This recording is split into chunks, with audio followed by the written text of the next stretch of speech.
শ্রীমদ্ভগবদ্গীতা অধ্যায় ৬ ধ্যান যোগ শ্লোক ১১ থেকে ২০ বাংলা অনুবাদ ও ব্যাখ্যা আপনাদের সামনে উপস্থাপন করা হল নিউ বাংলা অনলাইন চ্যানেল এর পক্ষ থেকে।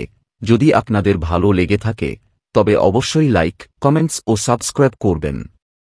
শ্লোক ১১ স্থানং শুচু শুচি সাম্বিক্ষে স্থিরমাসন্মাত্তন নাত্যুচ্ছ্রিতম নাতিনীচং চৈলাজিন কুশোত্তরম। বাংলা অনুবাদ ধ্যান যোগের জন্য যোগী সূচি বা পবিত্র স্থানে নিজের আসন স্থাপন করবেন। আসনটি খুব উঁচু বা খুব নিচু হওয়া উচিত নয় এবং সেটি নরম কাপড়, মৃগচর্ম বা কুশ ঘাস দিয়ে আবৃত থাকবে। ব্যাখ্যা সূচি বা পবিত্র স্থানকে ধ্যানের জন্য বেছে নিতে বলা হয়েছে। এটি ইন্দ্রিয় নিয়ন্ত্রণে সাহায্য করে। আসনের উচ্চতা এমনভাবে হওয়া উচিত যাতে শরীরের ভারসাম্য রক্ষা করা যায়। শ্লোক ১২ তত্রৈকাগ্রম মনোকৃত্যা যতচিত্তেন্দ্রিয়ক্রিয় উপবিশ্বাসনে যোগং ধ্যানযোগমশন্নি। বাংলা অনুবাদ সেই আসনে বসে মনকে একাগ্র করে এবং ইন্দ্রিয় কার্যকলাপ নিয়ন্ত্রণ করে যোগী ধ্যানযোগের চর্চা করবেন। ব্যাখ্যা যোগীর প্রধান কাজ হল মন ও ইন্দ্রিয়ের ওপর নিয়ন্ত্রণ আনা। ধ্যান যোগে মনকে একাগ্র করা হলে ঈশ্বর প্রাপ্তি সহজ হয়। শ্লোক ১৩ সমং কাশিরগ্রীবং ধারণ্যচলং স্থির সম্প্রেক্ষ নাসিকাগ্রং সংদিশ্চানবলোকান। বাংলা অনুবাদ কোমর, ঘাড় ও মাথা সোজা রেখে এবং শরীর স্থির করে নাসিকার ডগায় দৃষ্টি নিবদ্ধ করবেন। চারদিকে দৃষ্টি দেয়া উচিত নয়। ব্যাখ্যা ধ্যানের সময় শরীরের ভঙ্গি ও দৃষ্টি নিয়ন্ত্রণ গুরুত্বপূর্ণ। এটি চিত্তকে শান্ত করে এবং মনকে কেন্দ্রীভূত করতে সাহায্য করে। শ্লোক ১৪ প্রশান্তাত্মা বিঘতভীর ব্রহ্মচারী ব্রতে স্থিত মনঃসংযম মচ্চিত্ত যুক্ত আসিত মৎপর। বাংলা অনুবাদ যোগীকে শান্ত চিত্তে, ভয়মুক্ত হয়ে এবং ব্রহ্মচার্যের নিয়ম পালন করে ধ্যান করা উচিত। তার মন ঈশ্বরের প্রতি নিবদ্ধ হবে। ব্যাখ্যা শান্ত মন ও ব্রহ্মচার্যের অনুশীলন ধ্যানকে গভীর করে।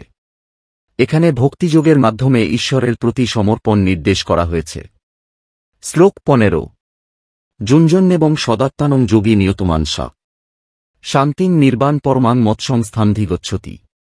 বাংলা অনুবাদ যোগী নিয়মিত এইভাবে মনকে ধ্যান যোগে নিয়োজিত করলে তিনি চরম শান্তি ও পরমাত্মার সঙ্গে ঐক্য লাভ করবেন। ব্যাখ্যা অধ্যাবসায় ও নিয়মিত ধ্যান যোগ ঈশ্বরের সঙ্গে যোগসূত্র স্থাপন করে এবং চরম মুক্তি দেয়।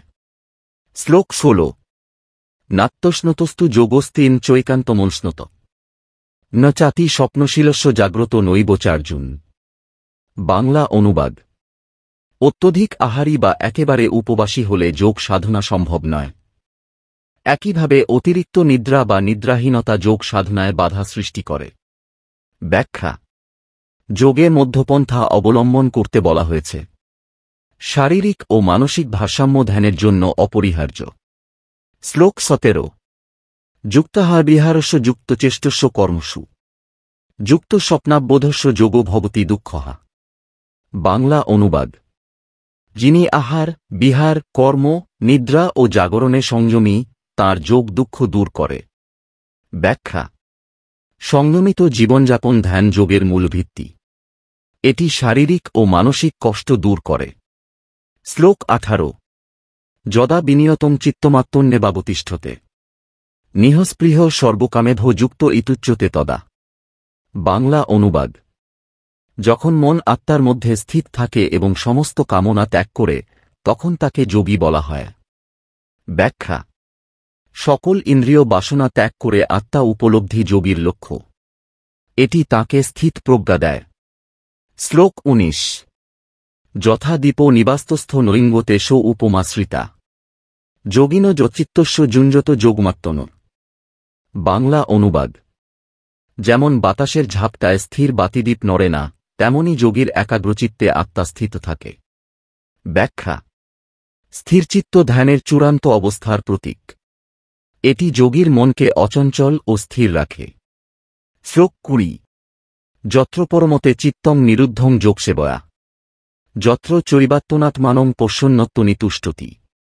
বাংলা অনুবাদ ধ্যানযোগের দ্বারা মন শান্ত হলে এবং নিজের আত্মার মধ্যে ঈশ্বরকে দেখতে পেলে যোগী পরম তৃপ্তি লাভ করেন। ব্যাখ্যা: এখানে ধ্যান যোগের চূড়ান্ত ফলাফল বলা হয়েছে। আত্মানন্দ এবং ঈশ্বরের উপলব্ধি যোগীর চরম লক্ষ্য। সংক্ষিপ্ত রূপ: এই শ্লোকগুলোতে ধ্যান যোগের জন্য প্রস্তুতি, প্রক্রিয়া এবং ফলাফল ব্যাখ্যা করা হয়েছে। সূচি জীবনযাপন, সংযম এবং ঈশ্বরচিন্তা ধ্যান যোগের প্রধান নীতি। এটি ঈশ্বরপ্রাপ্তি এবং চরম শান্তি লাভের একমাত্র পথ। ধন্যবাদ আপনাদের প্রত্যেকেই। দেখা হচ্ছে শ্রীমদ্ ভগবদ্গীতার পরবর্তী ভিডিওতে। তাই ভালো থাকুন, সুস্থ থাকুন আর দেখতে থাকুন নিউ বাংলা অনলাইন চ্যানেল।